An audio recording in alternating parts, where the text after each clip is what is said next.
by 8 square plus in bracket x plus 1 multiplied by 8 minus in bracket 100 plus 4 equal to 0. Let's solve 8 square plus in bracket x plus 1 multiplied by 8 minus 100 plus 4 equal to 0. Here first 8 square is 64 plus we will open bracket 8x plus 8 multiplied by 1 is 8 minus 100 plus 4 is 104 equal to 0.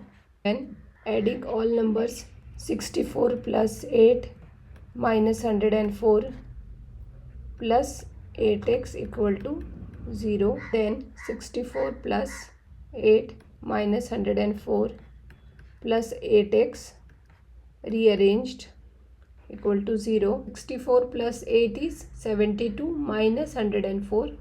So subtraction and sign of bigger number, that is minus 32 plus 8x equal to 0. Adding 32 to both sides, cancel. 8x equal to 32. Dividing both sides by 8.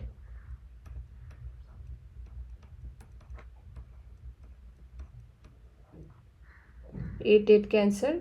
X equal to 8 ones are and 8 fours are 32. So x equal to 4.